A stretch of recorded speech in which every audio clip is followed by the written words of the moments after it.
Assalamualaikum warahmatullahi wabarakatuh. Perkenalkan, kami dari kelompok D mata kuliah Biokimia yang beranggotakan Ananda Salma, Habib Saiful Islam, Desi Silawati, dan Virial Aulia. Di video kali ini kita akan membahas tentang materi bioenergetika dan metabolisme. Disimak baik-baik ya teman-teman. Pengertian bioenergetika. Bioenergetika adalah bagian dari biokimia yang berhubungan dengan transformasi dan penggunaan energi oleh sel hidup. Hukum termodinamika.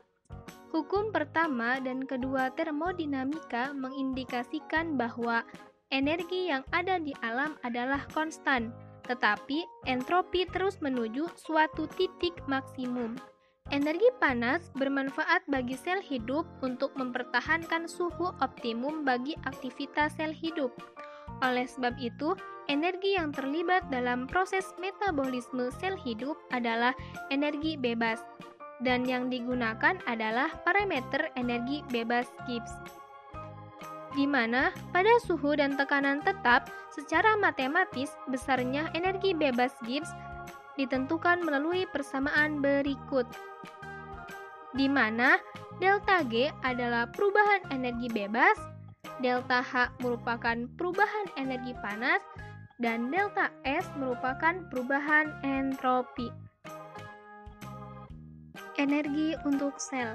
Dalam sistem biologi, panas yang dihasilkan oleh proses oksidasi tidak dapat dipakai sebagai sumber energi, yang berarti energi panas tidak dapat dimanfaatkan oleh sel, melainkan energi bebas yang dapat dimanfaatkan oleh sel. Proses pembakaran dalam sistem biologi berlangsung tanpa nyala atau pada suhu yang rendah. Energi bebas yang terkandung dalam molekul organik diubah dan disimpan dalam bentuk energi kimia, yaitu dalam struktur kovalen dari gugus fosfat dalam molekul adenosin trifosfat atau ATP yang terbentuk dengan perantaraan enzim dari adenosin difosfat atau ADP dan senyawa fosfat anorganik atau PI. Hidrolisis ATP. Hidrolisis ATP digunakan untuk mengendalikan kebanyakan proses energonik di dalam sel. Berikut ini merupakan gambar dari struktur ATP. ATP dapat digunakan untuk bermacam-macam proses, karena grup pada terminal fosfat dapat diubah menjadi banyak varietas molekul berbeda-beda, seperti asam amino, gula, lemak, dan protein. ATP dihasilkan melalui respirasi seluler dalam mitokondria dan fotosintesis pada kloroplas. Fungsi ATP yaitu untuk transportasi energi intraseluler untuk berbagai proses metabolisme, termasuk reaksi biosintesis, motilitas, dan pembelahan sel. ATP juga digunakan sebagai substrat oleh kinase yang memfosforilisasi protein dan lipid, dan dengan adenilat siklase untuk memproduksi AMP siklik. ATP melepaskan energi ketika dipecah atau dihidrolisis menjadi ADP atau adenosin difosfat. Energi yang digunakan untuk banyak proses metabolisme. Oleh karena itu, ATP dianggap sebagai mata uang energi universal untuk metabolisme. ATP terbentuk dari ADP dan PI melalui fosforilisasi yang dirangkaikan dengan proses oksidasi. Selanjutnya, ATP yang terbentuk dialirkan ke proses reaksi biologis yang membutuhkan energi untuk hidrolisis menjadi ATP dan PI sekaligus melepaskan energi yang dibutuhkan oleh proses biologis tersebut. Demikian seterusnya sehingga terjadilah daur ATP ADP secara terus-menerus.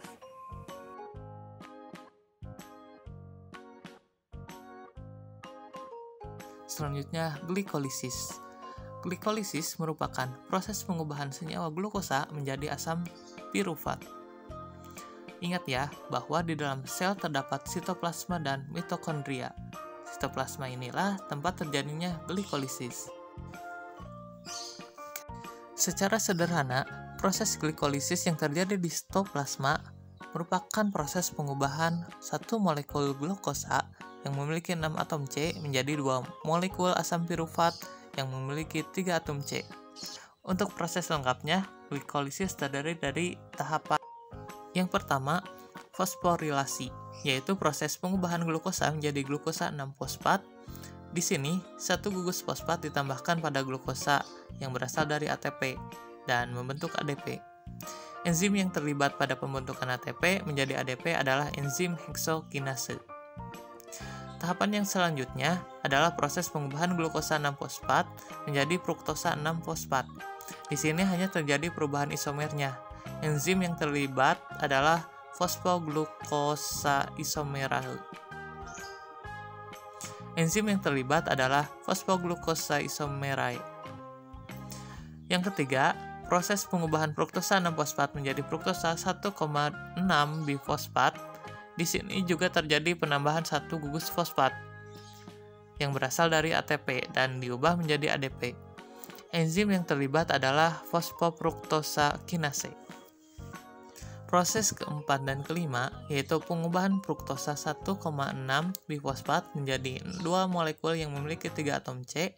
Yang pertama disebut dengan dihidroksiaseton fosfat, sedangkan yang kedua disebut gliseraldehida 3-fosfat melibatkan enzim aldolase. Tetapi pada dihidroksiaseton fosfat di dalam sel akan diubah menjadi gliseraldehida 3-fosfat yang menggunakan enzim triosa fosfat isomerase, sehingga hasil akhirnya yaitu gliseraldehida 3-fosfat. Proses yang keenam yaitu proses pengubahan gliseraldehida 3-fosfat menjadi 1,3 bifosfat gliserat. Di sini terjadi penambahan fosfat atau prosesnya yang disebut fosforilasi. Selain itu juga melepaskan ion H dan juga 2 elektron.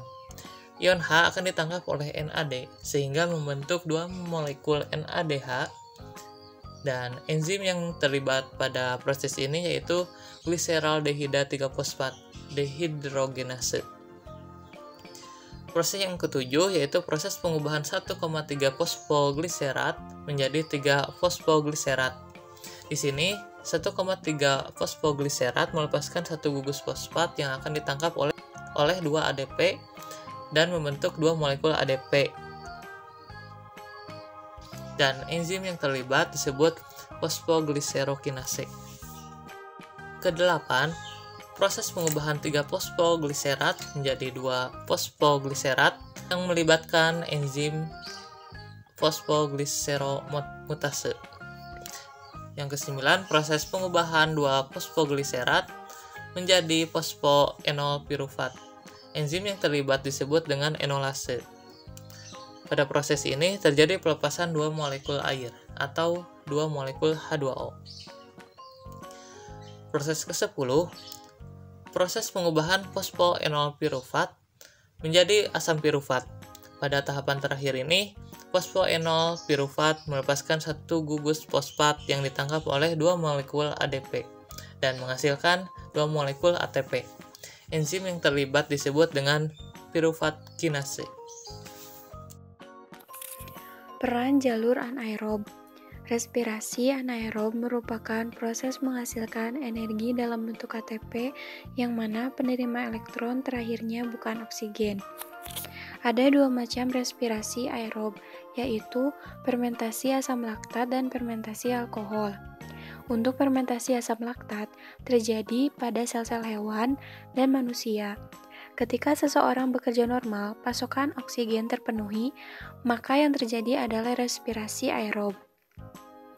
Namun, jika manusia bekerja berat dan pasokan oksigen terganggu sehingga sel-sel kekurangan oksigen, maka untuk tetap menghasilkan energi, sel-sel perlu melakukan respirasi anaerob dengan cara fermentasi asam laktat.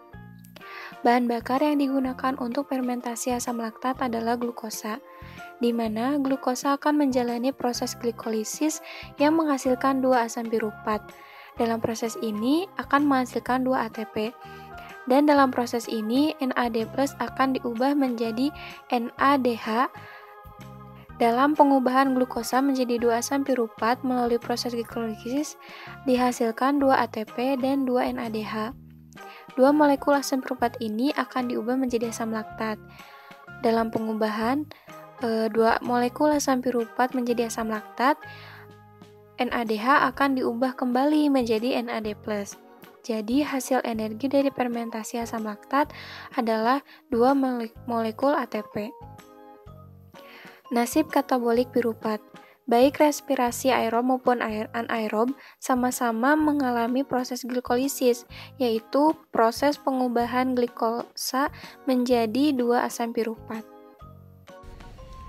Karena proses glikolisis sudah dibahas di awal, kita akan lanjut untuk pembahasan selanjutnya mengenai fermentasi. Fermentasi ini ada yang di hewan dan di tumbuhan. Untuk fermentasi pada hewan sudah dibahas di awal pada fermentasi asam laktat. Bahan bakar yang digunakan untuk fermentasi asam laktat adalah glukosa, di mana glukosa akan menjalani proses glikolisis yang menghasilkan 2 asam piruvat. 2 molekul asam piruvat ini akan diubah menjadi asam laktat. Dalam pengubahan 2 molekul asam piruvat menjadi asam laktat itu, NADH akan diubah kembali menjadi NAD+. Jadi, hasil energi dari fermentasi asam laktat adalah 2 molekul ATP. Selanjutnya, untuk fermentasi pada tumbuhan atau fermentasi alkohol, pada tumbuhan 2 asam piruvat atau 3C akan diubah menjadi 2 molekul asetaldehida atau 2C. Pada proses ini terjadi pelepasan C dalam bentuk CO2. Selanjutnya, 2 asetaldehid akan diubah menjadi 2 etil etanol atau 2C. Pada tahap ini tidak ada atau tidak terjadi pelepasan C. Namun, pada proses pelepasan 2 asetaldehid menjadi 2 etil etanol atau 2 molekul alkohol, ini membutuhkan 2 NADH. Ini diubah menjadi 2 NAD+. NADH ini berasal dari proses glikolisis, sehingga dapat disimpulkan hasil dari fermentasi dari tumbuhan atau fermentasi alkohol adalah 2 ATP dan 2 etil etanol atau 2 molekul alkohol. Itulah materi bioenergetika yang dapat kami sampaikan.